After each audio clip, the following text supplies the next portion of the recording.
to Soul Shift, the podcast that challenges you to rethink what's possible through the lens of community wisdom and social justice. I'm your host, Dioba X, and together we'll dive deep into the intersection of community wisdom and radical possibilities and social justice. The legacy of activist artist. Today's episode is about the quiet activism of celebrity.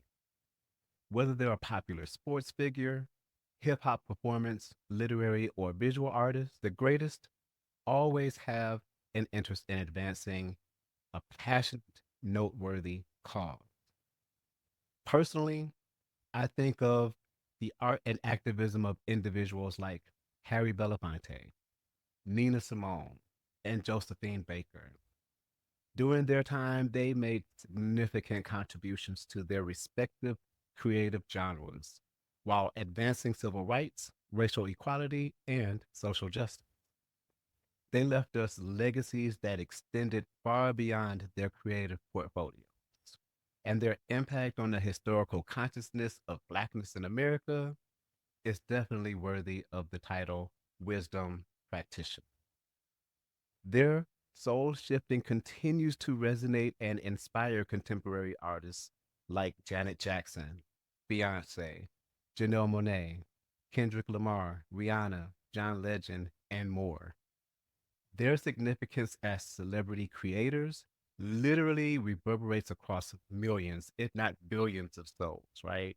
The resonance they emit amplifies their mission driven advocacy to create a just, fair, and equitable society. That persona or charisma permeates beyond their creativity for us and the communities we serve as fellow activists, elders, and wisdom practitioners. It serves as an adhesive element that binds the cultural forces we at Soul Shift believe are critical for the cultivation of communal solidarity. Think of the timeless significance of Bob Marley's One Love anthem, how it resonates across diverse people and attitudes to bond people together. Even people who don't like each other will rally and sing that song. That's the power of culture. That's how we begin to deconstruct the oppressive power structures that seek to maintain the status quo. I argue that's how we begin to dismantle global anti Blackness. We do so by cultivating the essence of who we are as Black people, by living our authentic truth and resisting the encroachment of appropriation within Blackness, right? That means we continue to add value back to Blackness if we're going to dismantle global anti Blackness. So we cultivate it like it's soil. So our tree of wisdom reaches to the sun and the roots reach deep down into the core of the earth. Extreme fandom and stan culture. Today, I want us to spend a little time examining how charismatic artists influence culture and fandom through their performance of art and advocacy. Extreme fandom, although fanatical, provides us with observable, low hanging fruit. In our global culture today, extreme fandom is commonly referenced as stan. If you're connected to pop culture, then I'm sure you're familiar with Nicki Minaj's Barb's, Beyonce's Beehive, and Rihanna's Navy. By the way, why is it uncommon for solo man artists to have stands? Is it a genderized concept? Makes one wonder, huh? Well, if they exist, please share in the comments if there are male solo artists who have stands and what those stand names are. I'm completely intrigued and interested. Anyway, when you think about the radical possibilities that come with fan culture or extreme fandom, those possibilities can be either good or bad, right? So consider serial killers, preachers, and cult leaders. They all have stands.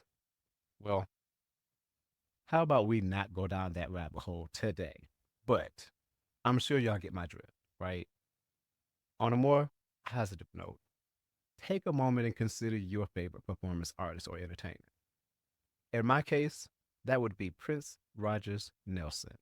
also known as Prince. If his fan base had a name, we'd probably be called the Purple Gang or the Purple Army, especially since purple is argued to be his favorite color. Which brings us to this week's episode and all of this purple going on in my background. Prince, the quiet activist. The quiet activism of celebrity, featuring my all time favorite artist, who just happens to be Prince. So, we don't tend to think of popular artists as activists. And when the practice of their activism is visible, we often view it with a bit of skepticism, which tends to happen when you get overzealous PR agents prescribing hyperbole and publicity stunts to extend an artist's celebrity appeal. Let me insert a shameless plug. My handy dandy PR agent is your index maker. So please press like for this video and subscribe to this channel today. Yeah, do it today, right now. And thank you. So now most of us can tell when someone is disingenuous about advocating for a social justice cause. We see inauthentic performance of empathy and advocacy by celebrities every day seeking to reform their image. They gravitate to issues like homelessness, domestic violence, food insecurities, and gay, lesbian, and transgender rights. Politicians do it, religious leaders do it, and entertainers do it as well. To be honest, it can be a mutually beneficial relationship when celebrity can be leveraged to advance a cause. So the good ones, those prolific artists, the authentic artists that are out there, they embrace the cause wholeheartedly with their full selves. They live and breathe the cause, which makes them even more endearing to their fan base or stands. Therefore, in this episode, we feature Prince, who, besides being a musical genius, was a quiet and impassioned philanthropist and activist. So, first, we'll go through a brief origin story of his early life in Minneapolis, Minnesota. Second, we'll review a few of his social justice causes he dedicated his passion and influence towards. And we'll also review what I consider to be his top 5 songs for a social cause. And then we'll wrap this puppy up with sometimes celebrity and community wisdom can coexist within our favorite artists. And as such, the radical possibilities are endless when you start to think about it from that standpoint, right? But first, let me share my positionality within this episode. Full transparency here, y'all. Consider me a bona fide member of Prince's Purple Brigade. Yeah, I'm just kind of going through a whole bunch of names that I'm proposing for our stands. So if you got a good one, put it in the comments. Maybe it'll stick. So right now we're going to go with the brigade idea. So although it's not officially a thing, I'd be a full-fledged dues-paying member of the Purple Gang, brigade/fan. During my youth, Prince represented a bounty of radical possibilities for my pubescent preteen spirit. He was my crush, my creative inspiration, and guiding light to all things sane during a time when I struggled with my sexuality and identity. In many ways, he is arguably the reason I'm living within my radical truth and promise today. It's why I get to sit here in front of you confidently as a scholar, strategist, and an activist, and even as a Soul Shift podcast host. In the 80s, everything about Prince, this sexy, skinny, provocative man named Prince, was mesmerizing. His rhythmic falsetto vibrations enticed me like a snake oil salesman on shrooms. If you know, you know. The 80s was already destined to be awkward, y'all. After the passing of beatnik culture in the 60s and the hyper sexualized disco era of the 70s, Prince literally propelled my Gen X generation into the 80s. So Prince to me is like royalty. He owned and resonated that awkwardness and blackness with a shroud of purple goth. He channeled Jimi Hendrix and amplified his essence into this radical possibility we now know as Prince.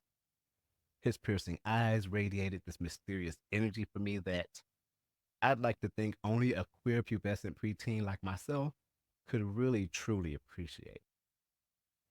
It probably wasn't helpful that I grew up in a Baptist church on Detroit's east side, yet there was never a lack for sexual energy in the youth activities in which I participated. Prince was just that deal for me, right? So I'll own it, though I'm sure it's how I viewed the world around me at the time as well. Nevertheless, my condition was influenced by my environment. It made me hypersensitive to an iconic figure like Prince, arguably a black queer presenting, and I emphasize queer presenting man because in the end, I don't think Prince was queer at all in terms of his sexuality. He was queer acting because he always thought outside the box, but he was not a queer man. So I just want to kind of put that out there because some people view queerness totally in a strict aspect of just being about sexuality, and really being queer is about thinking differently. Being queer is about doing and doing and acting different outside of the norm and the status quo. So that attracted me to his confident and fearless state of I don't give a flying fudge being. So Prince, he captivated all my burgeoning sensibilities. Liken it to the various TV sitcoms like Saturday Night Live and the hyper heterosexual men in the skits who would lose all self control when a sexually fluid and confident Prince walked into the room. The man emasculated a room like a succubus on steroids. Needless to say, I was definitely glamored by his sex appeal. And get this, that was all before I even saw the Dirty Mind album cover for real, y'all. Prince's early life and musical journey. So get this. Prince's government name is Prince Rogers Nelson. He was born in Minneapolis, Minnesota on June 7th, 1958. Hence the reason it's been really important for me to get this Soul Shift episode out into the ecosystem, right? Out there before the end of June, because I had to get those early episodes around community wisdom and wisdom practitioners out there to really lay the groundwork and the foundation for this podcast. So this Prince podcast has been on the back burner up until today. So I'm excited to really have this out here before the end of the month. Also, it just happens to be Black Music Month here in the United States as well. But people in this audience and people who know me, we all know, like Black History Month, every month is Black Music Month in this country because country and rock and roll were inspired by the blues. And I argue that the pop genre popularity was heavily influenced by Motown and R&B. I'm just saying. So, Prince's father, John L. Nelson, was a jazz pianist and songwriter. Prince's mother, Mattie Della Shaw, was a jazz singer. So again, Prince was heavily influenced by his parents, also including his stepfather's influence in him cultivating himself into being a musical genius. Of course, he had a lot of help with that, but when you have the instincts for it, yeah, the man cultivated himself into the talent that he was. It was natural. He learned to play the piano by the age of 7 and later taught himself guitar and drums. He struggled with the separation of his parents at the age of 10, and while attending high school, he formed his first band. That band was called Grand Central. And in that band also there was Andre Simone and Morris Day. They both became prominent figures in the Minneapolis music scene back during that time. At the age of 19, Prince secured his first record contract with Warner Bros., which led to the release of his debut album, For You, in 1978. Prince's philanthropy and social justice. So, with that said, Prince was also a philanthropist committed to social justice, education, and community empowerment. He cultivated having a positive impact without seeking personal recognition. He was a quiet change maker and a wisdom practitioner to the communities that he both served and entertained. His numerous anonymous donations and charitable works included Green for All, an environmental justice organization which focuses on creating green jobs for underserved communities. Yes, We Code, founded by Van Jones to teach young people from disadvantaged backgrounds how to code and gain valuable skills for the tech industry. The Harlem Children's Zone, which provides educational, social, and health services to children and their families in Harlem to break the cycle of poverty. He also supported underserved communities through his donations to public libraries and community centers.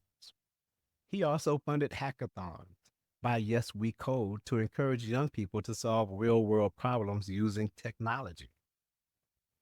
Prince was a generous philanthropist and a prolific and innovative artist whose career spanned multiple decades. His influence in the music industry included hits like Purple Rain, which was released in 1984. It was the soundtrack for the self titled film Purple Rain, which spent 24 consecutive weeks at number one on the Billboard 200 charts. He also won an Oscar for scoring the Purple Rain film. The album 1999, released in 1982, solidified his reputation as a forward thinking artist blending funk, rock, and pop. Sign of the Times, released in 1987, is widely regarded as a masterpiece, showcasing his versatility across genres. And let's not forget his 2007 Super Bowl halftime performance. The sky literally opened up, pouring torrential rain in the middle of the performance. And what did Prince do? He kept performing and getting inspired with his amazing guitar riffs during the performance in front of millions of people during the halftime show. The only thing we needed was for the rain to be purple at the time. As a fan, it was so apropos and simply one of the greatest memories a fan could ever have. In his battle with Warner Brothers, Prince showed how he was a formidable strategist. And as far as I'm concerned, he fought and won that battle, y'all. He fought and won that battle by changing his name to an unpronounceable sound. Who does that, right? He made a bold move to change his name to an unpronounceable symbol to protest his record label and highlight his fight for artistic freedom and control over his work. I mean, literally, they owned his work since the late 1970s. 2004, Musicology marked his return to mainstream success and led to critical acclaim and two Grammy Awards. Prince's contributions as an advocate and artist are indicative of how wisdom practitioners inspire community. In his philanthropy and advocacy, he earned the respect of his peers and fans. In his music, Prince is recognized for mentoring and producing hits for artists like Sheila E., The Time, Vanity Six, Sinead O'Connor, Shaka Khan, and many more. As a tireless advocate, he encouraged music artists to own their own masters and maintain complete creative control over their project. Who better to send this message than a wisdom practitioner like Prince? Top 5 Prince songs for social change. Given his prolific discography, it's only fitting that we shed some light on the iconic social change songs and his distinguished catalog. So, in this episode, Soul Shift has selected the top 5 songs for social change by Prince. These songs reflect his deep concern for social issues and shares a strong desire to transform radical possibilities into promise with seamless social commentary to raise awareness and inspire change.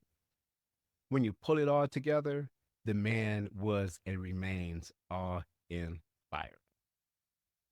So, what a fitting tribute and what a gift he's left us. As it relates to our theory of community, wisdom, His catalog is a repository of cultural wisdom and knowledge. We at Soul Shift consider it, along with his legacy, both timeless and priceless. So let's get this top five list going, y'all. Soul Shift's top five Prince songs for social change. First, let me share that I pulled a Casey Kasem. Those of y'all who know. I pulled a Casey Kasem and I put two songs in the top five spot. So here we have Sign of the Times, released in 1987. It was critically acclaimed, addressing social issues such as drug addiction, gang violence, AIDS, and poverty. Sharing that number five spot is 1999, released in 1982. It's an obvious party anthem, right? We all know that. Everybody's probably heard it, sung it, bopped to it, whatever. But it also carries a message about the looming threat of nuclear war at that time and the need for disarmament. In the fourth position, we have The Cross, released in 1987. We love it when Prince gets moody, y'all. There ain't nothing like it when Prince gets moody and in his feelings and mixes it with spirituality, redemption, and distinctive guitar riffs. The Cross addresses the struggles and suffering in the world, offering a message of hope and spiritual salvation. I love The Cross. It probably seems odd to have that on this list, but when I revisited that song, it just felt like, man, The Cross is that deal. So revisit it when you get a chance, you get a moment, drop some comments on what your thoughts is on that song. At number three, we have Controversy, released in 1981. It challenged societal norms and questions the status quo regarding race, religion, and sexuality, which are intersectional themes we consider foundational to steadily soul shifting our society. And the runner up is Baltimore. Released in 2015, it was written in response to the death of Freddie Gray and the subsequent protest in Baltimore against police brutality. And finally, at the top of our social change songs by Prince, we have America, released in 1985. This song is so appropriate given the current times in which we're enduring here in the United States, as well as globally in a lot of different places, especially in Western societies, right? Our politics appear to be broken. We can't seem to find common ground. Our patriotism is on the rise in a scary, weird kind of way. So, in the song, America celebrates American ideals while at the same time critiquing the country's shortcomings and urging it to live up to its principles of freedom and justice. Given current times, there are some people who deny giving deference to truth. Sounds crazy, but you know what? If you're on the verge of becoming an autocracy, truth is something that you just have to delegitimize everything in order to pass off what you want others to believe, especially when it's immoral and not right.